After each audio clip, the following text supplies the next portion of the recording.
all the privileges of an installed minister so long as he is in fellowship with the Breakthrough Evangelistic Connection International, while maintaining a godly life and scriptural standard of teaching. Signed, Senior Pastor Reverend Rivel S. Castro, and officiating minister Reverend Glenn Fernandez.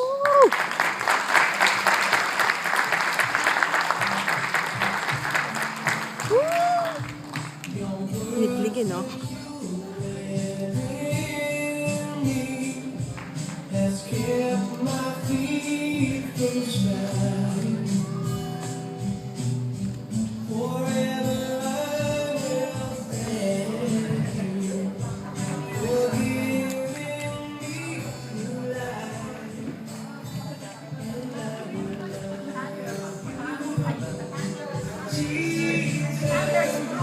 Manalangin po tayo. Pwede po ba na sa isa pang pagkakataon may hilingan po kayong tumayo ng saglit? Mga 1 minuto lang po at 1 oras. Okay, let's lay our hands po sa leadership po natin ito. Panginoon, sa oras po ito ay nagpapasalamat po kami.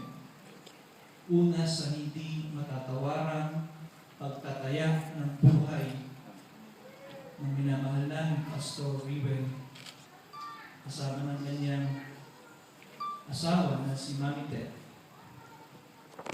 The life that they have invested, Lord, for this ministry is really a treasure for many people here.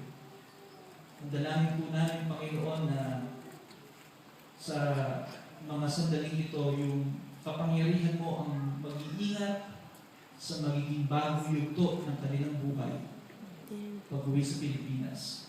At gayon din naman, Panginoon, lalong-lalo na sa magpapatuloy ng pagpapastor sa JTRCF, tinataas po namin si Pastor Noel. Hindi po madali ang kanyang gagampanan, subalit alam po namin na lagi at lagi na ang biyaya mo ay laging sapat sa buhay ng iyong mga tinawag.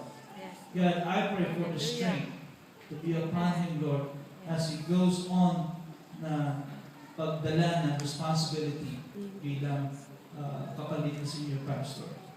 And Lord, we also pray in agreement sa leadership ng JTR.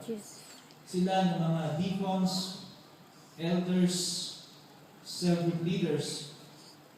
Lord, I pray na they will come to perceive na kung meron mang pastor sila ngayon, ikaw ang nagbibigay ng pastor.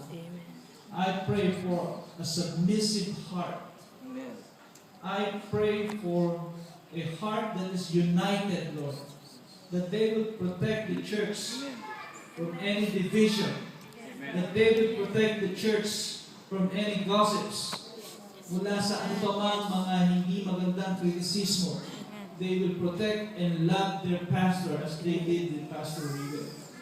Lord, I pray for a great unity that will display the power of your name in their lives. Kaya mula po ngayon, aasa po kami at sigurado po ang aming mga puso na marami pang mga matatagumpay na anibersaryo ng Iglesia nito ang kanilang mararanasan. Your blessings be upon them all.